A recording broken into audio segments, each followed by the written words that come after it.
ఈ కథ పేరు శుకోపాఖ్యానం. శుకము అంటే చిలుక, రామచిలుక. సాధారణంగా శుకం అంటే చిలుకలు. చిలుకల్లో చాలా రకాల జాతులు ఉంటాయి. కానీ ఇక్కడ ఒక రామచిలుక.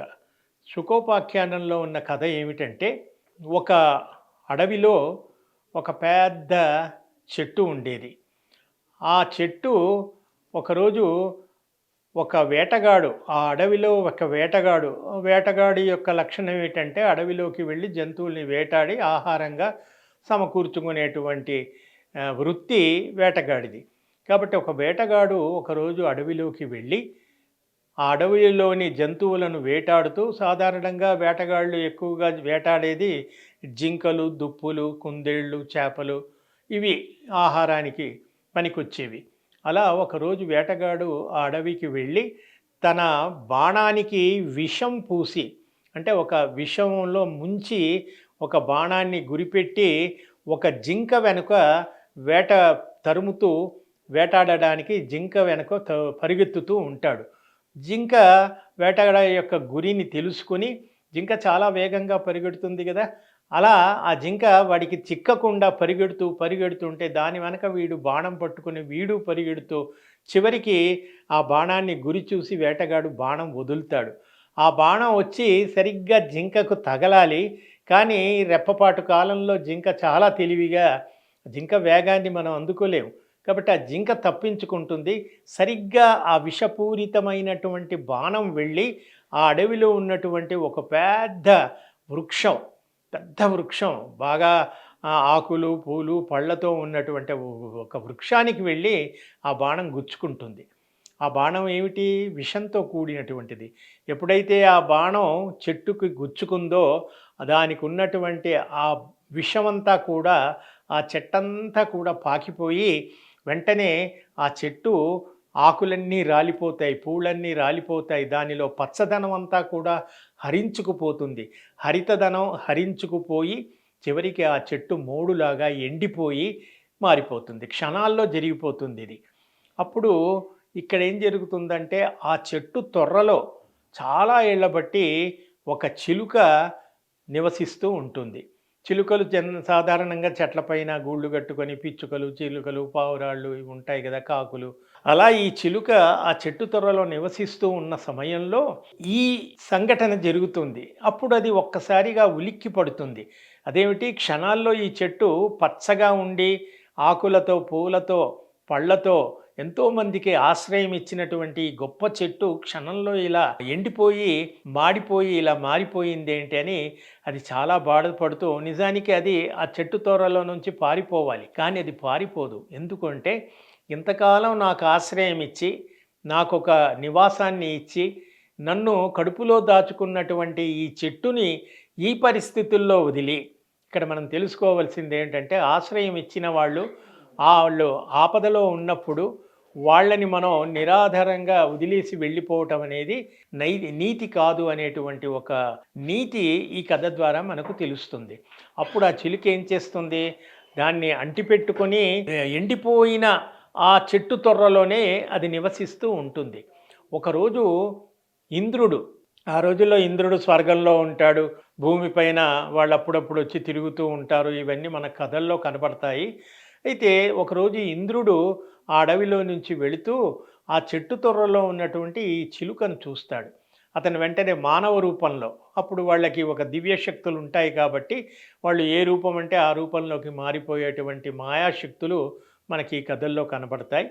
అక్కడ ఇంద్రుడు మానవ రూపంలో భూలోకంలోకి వచ్చి అలా తిరుగుతూ ఆ అడవిలోకి వచ్చి ఆ చెట్టు తొర్రలో ఉన్నటువంటి చిలుకను చూసి అడుగుతాడు, ఏమిటి, ఎటువంటి ఆచ్ఛాదన లేకుండా, పచ్చదనం లేకుండా, ఒక చిగురు లేకుండా, ఆకు లేకుండా, పువ్వు లేకుండా ఈ ఎండిపోయిన మోడు ఇందులో నువ్వెందుకున్నావు? చుట్టూరా అడవి నిండా పచ్చని చెట్లున్నాయి.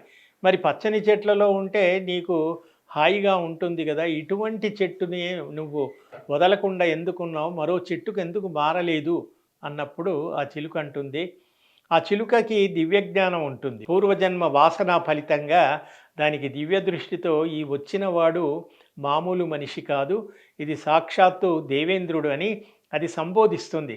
దేవేంద్ర, నాకు అర్థమయ్యింది, మీరడుగుతున్న ప్రశ్నకి సమాధానం ఏమిటంటే, ఇంతకాలం నాకు ఆశ్రయం ఇచ్చినటువంటి ఈ వృక్షాన్ని నేను వదిలి వెళ్ళటం నాకు మనస్సు ఒప్పటం లేదు.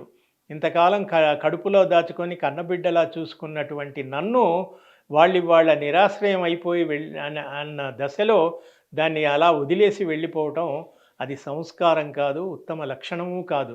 ఇది నిజంగా చెప్పాలి అంటే ఇవాళ జరుగుతున్న సమాజంలో తల్లిదండ్రులను పిల్లలు కొంత అంతటా కాదు అక్కడక్కడ జరుగుతున్న కథనాలు మనకు తెలుస్తూ ఉన్నాయి.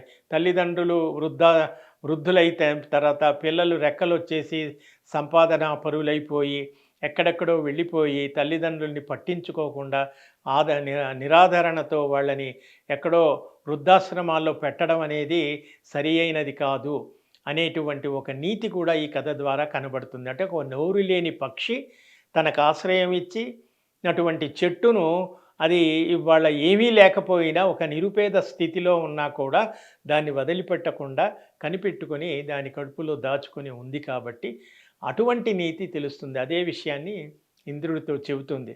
అప్పుడు ఇంద్రుడు చాలా సంతోషిస్తాడు. మామూలు ఒక చిన్న పక్షికి ఉన్నటువంటి జ్ఞానం మనిషికి కూడా ఉండాలి, మనుషులకు లేకుండా పోతుందే అని మనం ఇవాళ అనుకుంటున్నాం.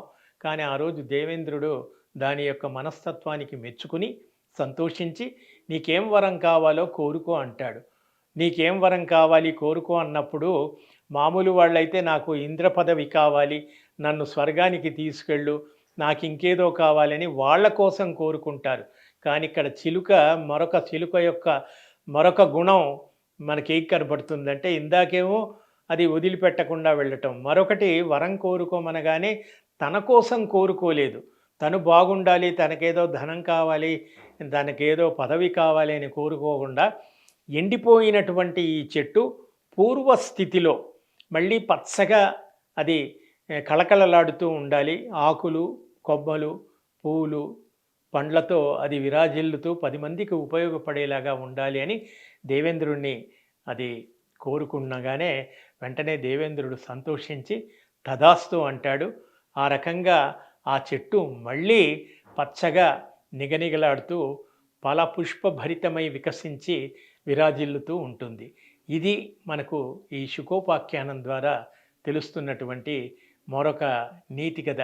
ఇలా మనం భారతంలో ఏ కథను తీసుకున్నప్పటికీ కూడా మరి అవి పాత్రలు, మాయలు, మహిమలు, మంత్రాలు ఇవన్నీ పక్కన పెడితే అందులో ఉన్నటువంటి మనం ఏమంటాం అంతర్లీనంగా ఉన్నటువంటి అండర్లైన్ అంటాం. అంతర్లీనంగా ఉన్నటువంటి ఒకానొక విషయాన్ని తీసుకుంటే అది సర్వకాలాలకు సార్వజనీనమైనది, సార్వకాలికమైనదిగా కూడా ఉపయోగపడుతుంది.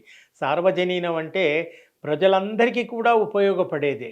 సార్వకాలికం అంటే అది ఎక్స్పైరీ డేట్ ఉండదు, అన్ని కాలాలకి ఉపయోగపడేది. ఇవన్నీ మరి కొన్ని వేల సంవత్సరాల క్రితం చెప్పినటువంటి కథలు మరి వాళ్ళు ఎందుకు దాని గురించి మనం మాట్లాడుకుంటున్నాం అంటే అందులో ఒక మంచి ఉంది. చెడుని ఎప్పుడు కూడా మనం చెడు గురించి చెప్పకూడదు, చెప్పుకోకూడదు, చెప్పము కూడా. కానీ మంచి గురించి చెప్పుకుంటాం. కాబట్టి ఆ కథల్లో ఇటువంటి మంచి అంశాలు ఉన్నాయి కాబట్టి ఇది ఏ ప్రపంచంలో ఏ దేశంలోని ప్రజలకైనా మంచే కావాలి కదా. ఏ దేశం ఇప్పుడు దేశాన్ని బట్టి మంచి చెడులు ఉండవు. మంచి అన్నది అన్ని దేశాలకి మంచి ఒకే రకంగా ఉంటుంది, చెడు ఒకే రకంగా ఉంటుంది. నేర ప్రవృత్తి ఉందనుకోండి, అది ఇవాళ ఈ దేశమే కాదు మరో దేశం నేర ప్రవృత్తి ఉన్న వాళ్ళు ఒకే రకమైనటువంటి మానసిక అవస్థలో వాళ్ళ ప్రవర్తన ఒకే తీరుగా ఉంటుంది. మరి మంచి అన్నది కూడా అదే విధంగా ఉంటుంది కాబట్టి ఇది మన భారతదేశానికే పరిమితమైంది, ఇందులో ఉన్నవి మనకే సంబంధించినవి, వేరే వాళ్లకు ఇవి పనికిరావు అనేటువంటి దృష్టి కాదు. ఇది అందరికీ పనికొచ్చేది. అందువల్లే దీన్ని సార్వజనీనము, సార్వకాలికము అన్నారు. సర్వజనులకు ఉపయోగపడేది, సర్వకాలాలకు ఉపయోగపడేటువంటి నీతి కథలు ఈ భారతంలో మనకు కనిపిస్తూ ఉంటాయి. కాబట్టి మనం భారతంలో నీతి కథలు అనేటువంటి ధారావాహిక కార్యక్రమాన్ని మనం కొనసాగిస్తూ ఇటువంటి కథల గురించి ముచ్చటించుకుంటున్నాం. మరికొన్ని కథలతో మళ్ళీ మరొక ధారావాహిక కార్యక్రమంలో కలుసుకుని చెప్పుకుందాం. నమస్కారం.